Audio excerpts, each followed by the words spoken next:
नमस्कार दर्शकों, बात आज के चैनल में आपका स्वागत है। मैं हूं पारुल शर्मा और पेश है आज की सच्ची बात पक्की बात।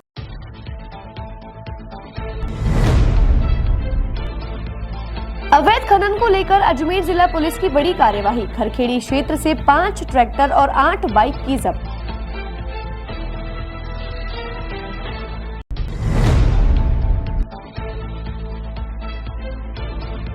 संत निरंकारी सत्संग भवन में रक्तदान शिविर का आयोजन। महिलाओं और पुरुषों ने बढ़ चढ़कर लिया हिस्सा।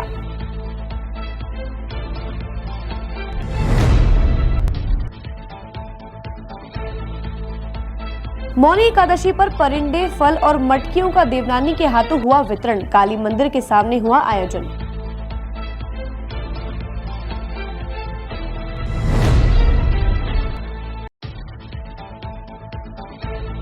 भारतीय इतिहास संकलन समिति ने किया संग्रहालय दिवस पर संगोष्ठी का आयोजन। इतिहास पर शोध के विषय दोहराए।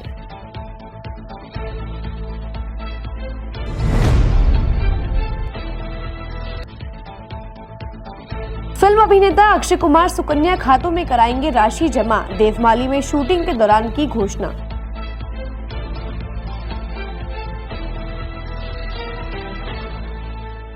यार, बच्चे के लिए ऐसा स्कूल तलाश रहा हूँ जहाँ बच्चा स्टडी करे और साथ में उसे सभी स्पोर्ट्स फैसिलिटीज भी मिले। अपने बच्चे के लिए सतगुरु इंटरनेशनल स्कूल चुनो। स्टडी के साथ साथ यहाँ इवनिंग में नेशनल लेवल के कोचेज द्वारा swimming, badminton, lawn tennis, table tennis, basketball जैसे स्पोर्ट्स की ट्रेनिंग दी जाती है। अरे वाह! सतगुरु इंटरनेशनल स्कूल, पृथ्वीराज नगर, ऑपोजिट ए ब्लॉक, पंचशील, अजमेर।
ये सर्किट मामू नहीं बनने का, रेडीनेट फाइबर लगाने का। इंटरनेट बोले तो रेडीनेट फाइबर नेट। डिटेल्स के लिए 7412001234 पे कॉल लगाने का। सही है भाई।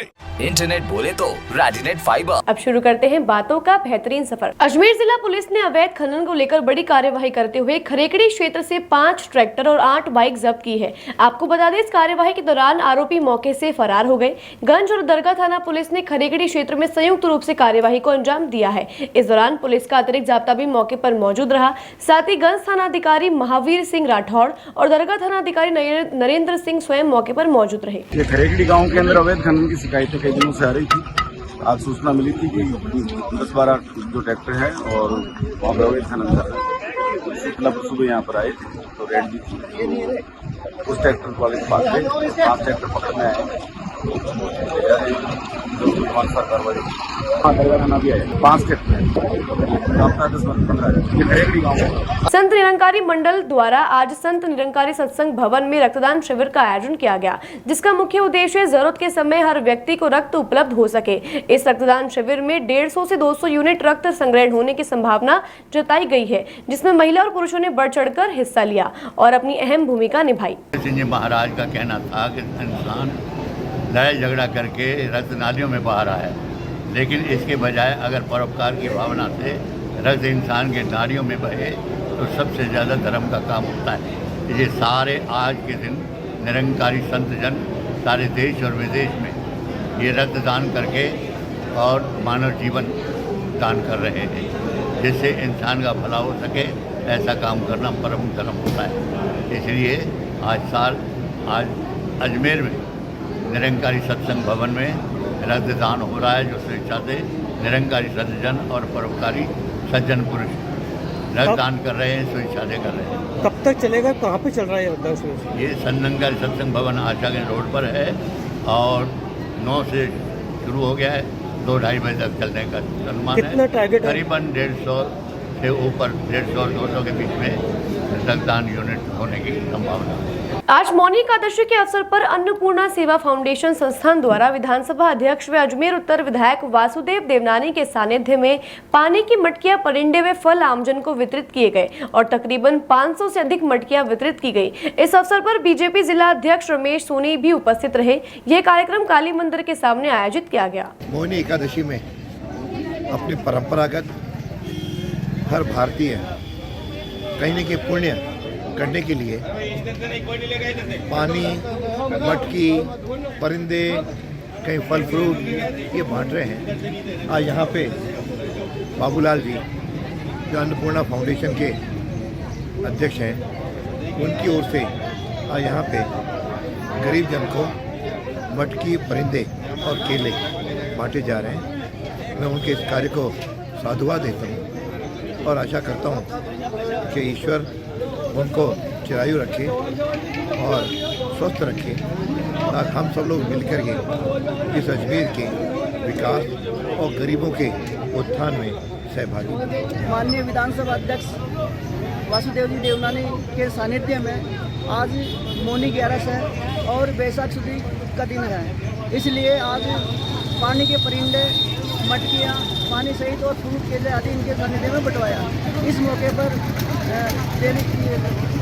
भारतीय जनता पार्टी के जिला अध्यक्ष रमेश जी सोनी भी उपस्थित है और हमारे साथी कार्यकर्ता वगैरह सभी उपस्थित हैं। भारतीय इतिहास संकलन समिति एवं 84 कोष अजमेरू सेवा समिति द्वारा संग्रहालय दिवस पर अजमेर के राजपुताना संग्रहालय में गोष्ठी का आयोजन किया गया। इस गोष्ठी में इतिहासकारों, शिक्षकों एवं विद्यार्थियों के अतिरिक्त आमजन ने भी भाग लिया। संगोष्ठी में भारतीय इतिहास संकलन समिति के अध्यक्ष डॉक्टर सूरज राव ने कहा कि संग्रहालय के द्वारा विद्यार्थियों में इतिहास के प्रति रुचि जागृत की जा सकती है। इससे देश गौरव का भाव भी जागृत होता है। अंतर्राष्ट्रीय संग्रहालय दिवस जो प्रतिवर्ष 18 मई को मनाया जाता है, संग्रहालय के ही जरिए भविष्य की पीढ़ी भी वर्तमान और भूतकाल के युग के बारे में जान पाती है और हमारे सामाजिक, सांस्कृतिक व धार्मिक बातों का ज्ञान पाने में भी इससे सहायता मिलती है। इसी कड़ी में 84 कोष परियोजना समिति ने अजमेर संग्रहालय नया बाजार में एक संगोष्ठी का आयोजन किया। समिति के संयोजक तरुण वर्मा ने कहा कि ब्रह्मा जी के समय से यह भूमि शोध की रही है और अजमेर संग्रहालय द्वारा पुरातत्व वस्तुओं को संग्रहित करके नई पीढ़ी को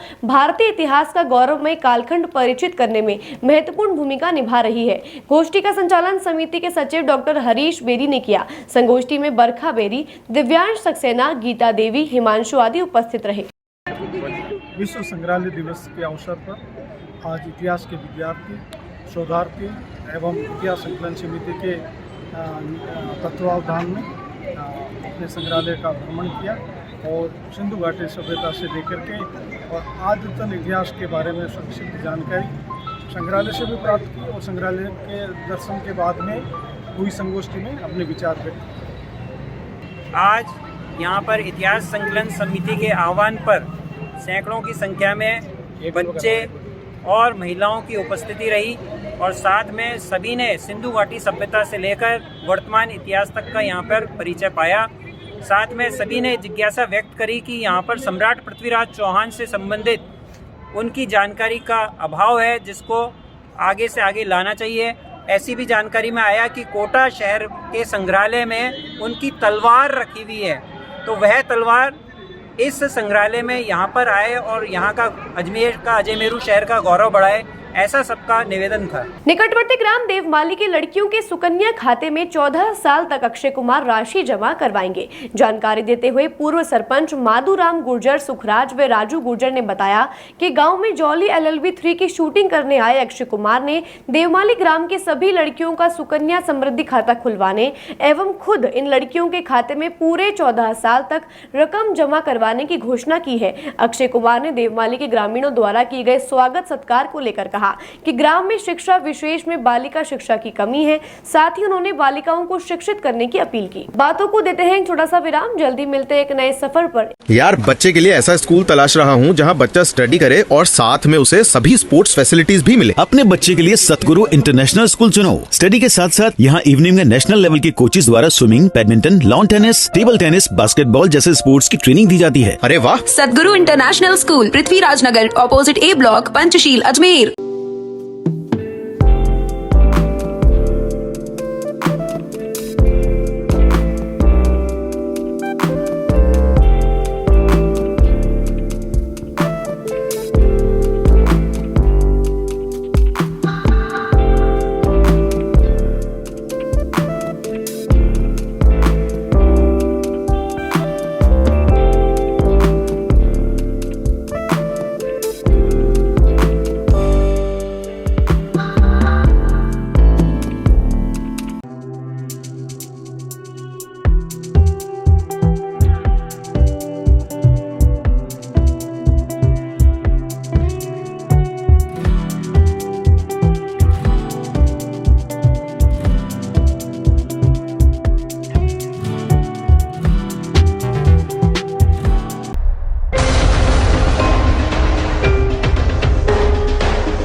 ये सर्किट मामू नहीं बनने का, रेडीनेट फाइबर लगाने का। इंटरनेट बोले तो रेडीनेट फाइबर नेट। डिटेल्स के लिए 7412001234 पे कॉल लगाने का। सही है भाई। इंटरनेट बोले तो रेडीनेट फाइबर। एक बार फिर आपका स्वागत है। आइए चलते हैं एक नए सफर पर। मौनी एकादशी के अवसर पर आशियाना पंछी जीव सेवा समिति, हरिभाऊ उपाध्याय विकास समिति, मां अम्बे सेवा समिति व मीडिया क्लब द्वारा अजमेर बस स्टैंड पर आमजन के लिए निःशुल्क लस्सी व पानी की व्यवस्था की गई ताकि इस भीषण गर्मी से आमजन को राहत मिल सके। इस अवसर पर राजस्थान विधानसभा अध्यक्ष व अजमेर उत्तर के विधायक वासुदेव देवनानी भी मौजूद रहे। 11 के दिन आशियाना पंछी जीव सेवा समिति, हरिभाऊ उपाध्याय विस्तार विकास समिति, जय अम्बे सेवा समिति, मीडिया क्लब द्वारा आज यहाँ पर बस स्टैंड पर पानी और लस्सी का वितरण किया गया है, जिसमें आज यात्रियों को समिति की ओर से निःशुल्क पानी और लस्सी का वितरण किया गया है। और साथ ही हमने पर्यावरण को देखते हुए शीट बॉल्स जो जिनके अंदर मिट्टी के साथ बीज होते हैं वो वितरित किए हैं। जहाँ भी पानी हो, जहाँ गड्ढा हो, वहाँ डालें, वहाँ से पेड़ या पौधे निकल के उसमें से फल देंगे और आने वाले बारिश के मौसम में उसमें से पेड़ उग जाएगा। आगामी 9 जून को काली माता मंदिर का मेला भरा जाएगा, जिसको लेकर आज रेगर समाज द्वारा विष्णु मंदिर डिग्गी तालाब के पीछे एक मीटिंग का आयोजन किया गया। इस मीटिंग का उद्देश्य मेले को सफलतापूर्वक संपन्न करवाना रहा। इस मीटिंग में रेगर समाज के अध्यक्ष, कोषाध्यक्ष व सदस्य उपस्थित रहे। साथ ही एक भव्य शोभा यात्रा का भी आयोजन किया जाएगा, जो कि शहर के मुख्य मार्गों से निकलेगी। यह शोभा यात्रा डिग्गी बाजार प्राचीन मंदिर से शुरू होकर शहर के मुख्य मार्गों से होते हुए जयपुर रोड पर संपन्न होगी। साथ ही शोभा यात्रा में काली माता का अखाड़ा और झांकियां मुख्य आकर्षण का केंद्र रहेंगी। काली माता का मेला जो 9 जून रविवार 2024 को भरा जाएगा, रेगर समाज की प्रसिद्ध मेला है ये रेगर समाज काली माता का मेला। उस मेले को लेकर आज व्यस्त हेतु कमेटी के लिए मीटिंग रखी गई है। मीटिंग में रेगर समाज के सभी दलों के अध्यक्ष, कोषाध्यक्ष, सदस्यगण सब आदर उन्होंने अपने सुझाव दिए, अपनी राय दी है और मेले को कैसे सफल बनाएं उस पर बारीकी में ध्यान दिया है। और आजकल जो सिंधी समाज है, अग्रवाल समाज है, बड़े बड़े समाज अपना मेले या अपना जो जुलूस को भव्य तरीके कैसे निकालते हैं उसको देखते हुए रेगर समाज भी इस बार अपने उन तैयारियों के साथ मेला भरेगा।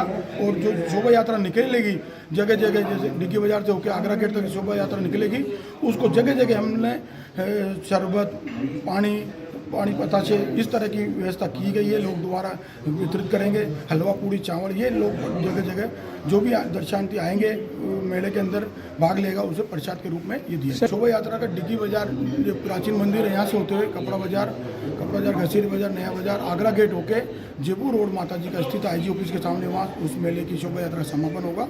मेले में अखाड़ा भी होगा, झांकियाँ भी निकलेगी। मीटिंग कहाँ रखी गई है? आज ये मीटिंग हमारे डिग्गी तालाब शीतला माता का मंदिर है जहाँ मीटिंग रखी गई है।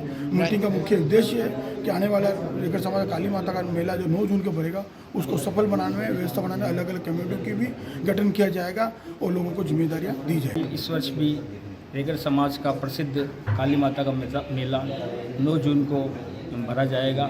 इस मेले को सफल और भव्य बनाने के लिए रेगर समाज क्या क्या कर सकता है, क्या क्या सुझाव दे सकता है, इस हेतु एक मीटिंग का आयोजन किया गया है। इस मीटिंग में विभिन्न कमेटियों का गठन भी अध्यक्ष साहब के द्वारा किया गया है। ये मेला रेगर समाज का बहुत ही प्रसिद्ध मेला है, जिसमें समाज के बंधु बार बार से इस मेले को देखने आते हैं। ये सब इस मेले में रेगर समाज द्वारा जलपान व्यवस्था, चाय व्यवस्था, भोजन व्यवस्था, प्रसाद व्यवस्था आदि की संपूर्ण व्यवस्था की जाती है। बातों को देते हैं एक छोटा सा विराम, जल्दी मिलते हैं एक नए सफर पर। यार बच्चे के लिए ऐसा स्कूल तलाश रहा हूँ जहाँ बच्चा स्टडी करे और साथ में उसे सभी स्पोर्ट्स फैसिलिटीज भी मिले। अपने बच्चे के लिए सतगुरु इंटरनेशनल स्कूल चुनो। स्टडी के साथ साथ यहाँ इवनिंग में नेशनल लेवल के कोचेज द्वारा swimming, badminton, lawn tennis, table tennis, basketball जैसे स्पोर्ट्स की ट्रेनिंग दी जाती है। अरे वाह! सतगुरु international school, Prithviraj Nagar, opposite A block, Panchsheel, Ajmer.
A circuit मामू नहीं बनने का, रेडीनेट फाइबर लगाने का, इंटरनेट बोले तो रेडीनेट फाइबर नेट। डिटेल्स के लिए 7412001234 पे कॉल लगाने का। सही है भाई।